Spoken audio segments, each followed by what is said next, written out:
Want help to grow your business? Download BRiN, the world's first business advisor in your pocket. To find out more, visit BRiN.ai or search the App Store today.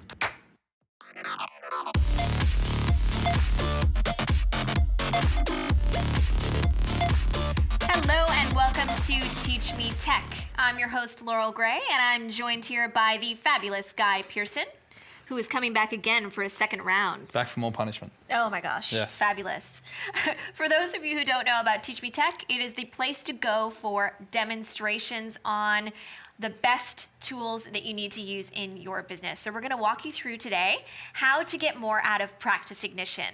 Now, we're lucky enough to be joined by Guy, who is basically the founder of Practice Ignition. That's right. In addition to being the chairman of Interactive Accounting, as well as a chartered accountant. We're not going to call you out on that. He's got a great personality, everyone, I promise. I promise. This won't be boring. And probably you're watching this episode because you've joined us before for how to get started with Practice Ignition. So I'm hoping that on this episode, you'll be able to pull up that account that you've already got set up, whether you're on the free trial or you've already upgraded to the paid version. And today we're going to walk you through all of that extra information. That's right. Is that right? Yeah, we're going to help you get more out of Practice Ignition, like the title says aptly. So hopefully what we're going to enable you to do is help close more business faster, to generate more efficiency in your practice, and to really sort of make your instance of Practice Ignition personalized for your business. Oh, perfect. I am really excited to get started. And here is specifically what we're going to cover on this episode. So make sure that you've got your laptop or your computer out, whether you're in the office or at home, so that you can follow along with us. Specifically, we're going to talk about customizing the content in your communications. Getting your branding right, so important for your business. 2 ways that you can use the web connector to allow clients to self-service their own accounts. Scheduling invoices and handling pricing. Using tags and filters for tracking proposals. Ooh, that sounds complicated. I'm looking forward to that. Tracking the status of proposals. Customizing in-app notifications and weekly update emails. And preparing engagements before you meet with clients. Finally, we'll talk about bulk rollover and renewal of engagements. That's something I'm particularly interested in. So without further ado, let's get started. I guess to give like a little bit of a recap on Practice Ignition, walk us through a broad overview again. So once again, we're a contract engine and hub, which we talked about in our first episode. We can connect contracts and acceptance processes through to workflow deployment, client creation, and a job management system. We can do the same thing with client creation, contact creation, invoice creation in an invoicing schedule, and we can also plug payments together in our own solution, but reconciling your invoices. So if you think about it, you become like a software company, you're scalable because everything's driven off your contract acceptance. Should the contract change, we change everything else, and then we give you some really amazing business insights over the top of your business. So you can delve into those questions like, which of my clients or which service do I offer generates me the most revenue? What percentage is it monthly and annually? What's our projected revenue for the year? What's our cash flow look like? All those questions can be answered within Practice Ignition. And once you've got it, essentially it is the hub for your business. Yeah, it's that's right. Absolutely essential, and you'll always have it open in your browser.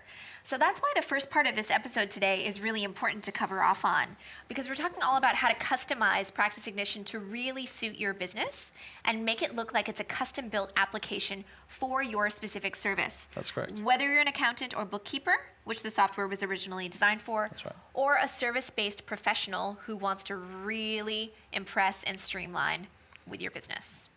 Perfect. Yeah, that's exactly right. So, we're good to go? Yeah, we're good to go. Perfect. Customizing the content in your communications. Awesome. So let's jump into the screen so that we can walk through this. So we've landed on the dashboard for Practice Ignition.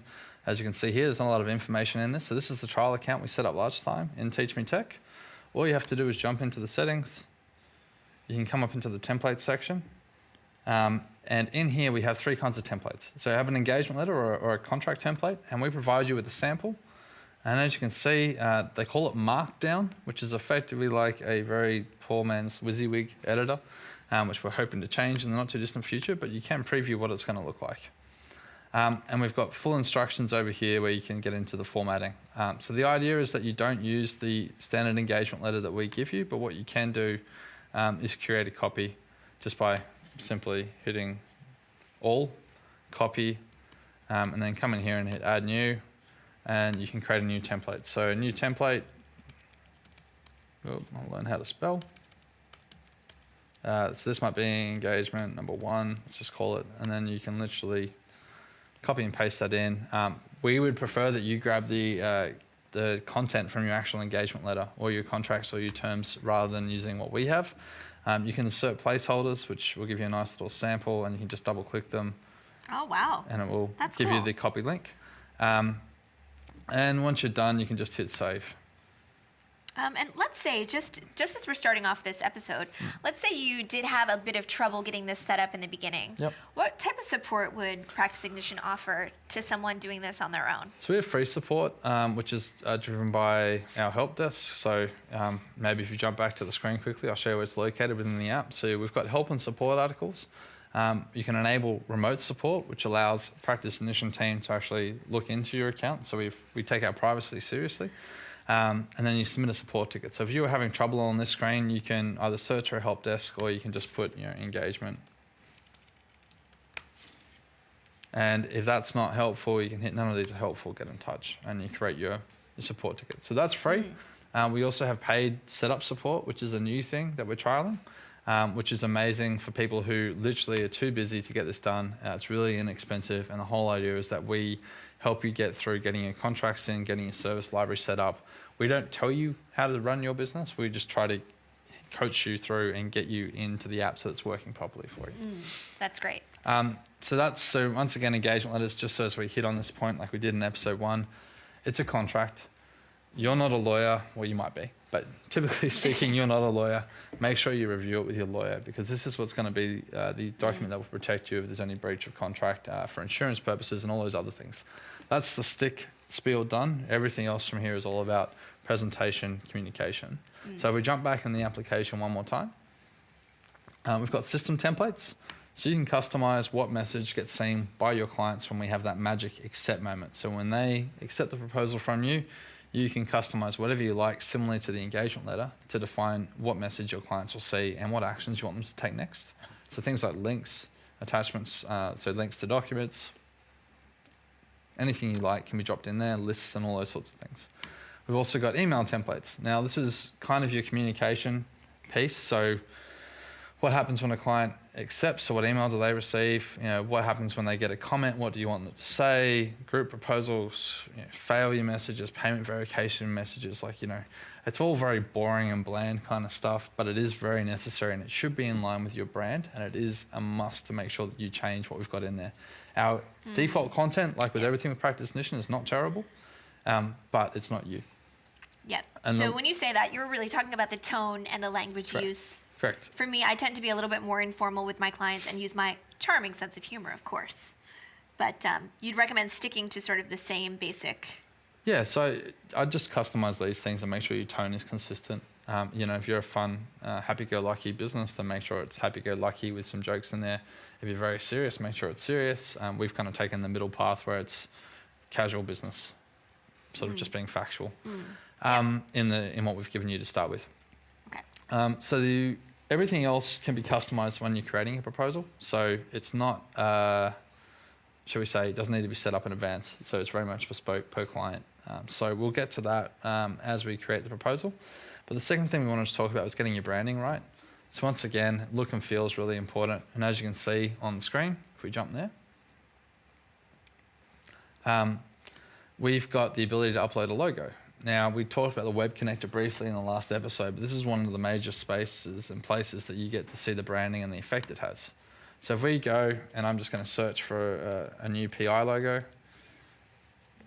We've got version 2 here somewhere, horizontal charcoal. Okay, it's brought in our logo. There's no special tricks. I could have chosen any logo, it would have come in. And as you can see, we've done some color maths. So the first option will be the one that's displayed on the example. But if you want to see what it looks like, you just change colors. And so you can choose a particular tone that suits you. Now, bear in mind, Practice Ignition's existing logo has 2 major colors in it. It's got charcoal and it's got orange, so it's picked the colors in and around that. If you had 10 colors in your logo, we'll try and do the best color maths automatically for you to have this come into play.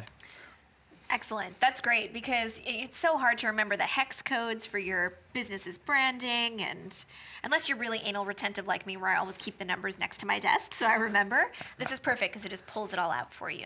Yeah, so it also means that your team can't go in and change those hex colors and can't go in and get fidgety with it, because it's really important for people to have their branding right. It's really, really important.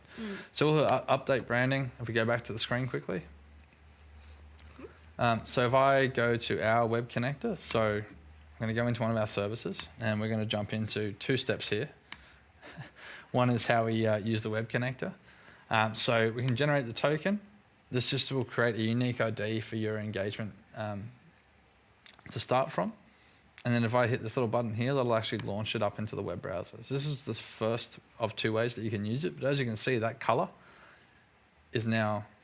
It's completely consistent. Yeah, well, it's generating from that app. So from that screen where we hold on, we've got too many apps open here. So from that branding tab, it will determine what goes on here. If I was to change the branding, that color will change here as well. So to summarize, what you're saying is there are a couple of different ways that you can integrate the web connector, it sounds like. One is to just use that open link. And it looks like in the URL it says app.practiceignition.com. And so even if you don't have a website, you could send a link to your customer? Yes. Is that what you're saying? That's exactly right. Excuse me. Oh, gosh. I know, I need another coffee. Well, it is 6 a.m. So basically, we've got 2 ways. So one is to be able to send your clients a unique link, which is just for your firm, which is tied to the services that you have, which is what we have on the screen, which we don't have to jump to right now. But the second way is to embed it on your website. Now, both allow for self-service by your clients, which is really, really cool, because it means that you don't have to send them a lengthy email explaining things. You just pop them a link. One of the ways that we found it most effective in running our business originally was using it as a litmus test for whether or not a client was actually serious about having a meeting with us. A lot of time gets wasted with people who are tire kickers. So what better way to prove that they're actually serious about taking the accounting example, starting a company, than sending them a link where they can actually fill out what they want in the setup of that draft company. And it's not a confirmation, but if they're not going to take the time to fill that link out, even if it just submits a draft proposal, you probably don't want to have that meeting. That's a really good point.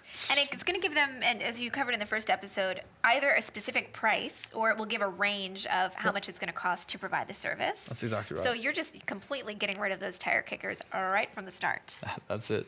So we might jump on the screen real quick, and I'll just show you what those 2 options look like. Okay, so once again, this is the URL that we generated. And to do that, you just go into the service, you click generate token. So if I revoke it, it'll cancel it. If I hit generate, it'll generate a new one.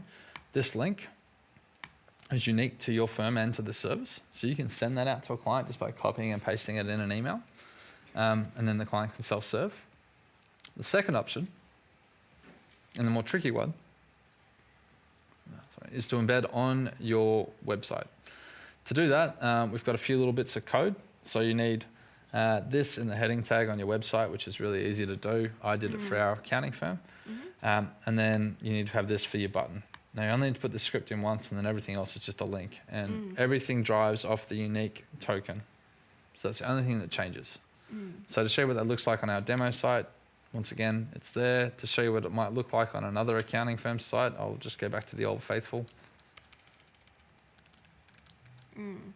Now, I've done this before for my business, and I was able to just do it directly within WordPress and insert that script in, and then also have the unique token URL in the button itself. And that was really easy for me to do.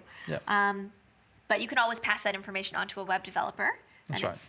We'll show you. So we just jump back. I can show you what it can look like. So this is my old accounting firm. I created all of these, and you can present 3 options for your clients to start with. Fancy looking buttons. You can define how the iframe will pop up, and that's all she wrote. So it's really nice and easy, really nice and professional. And that's... To continue enjoying this presentation, download BRiN, the world's first business advisor in your pocket. To find out more, visit BRiN.ai or search the App Store today.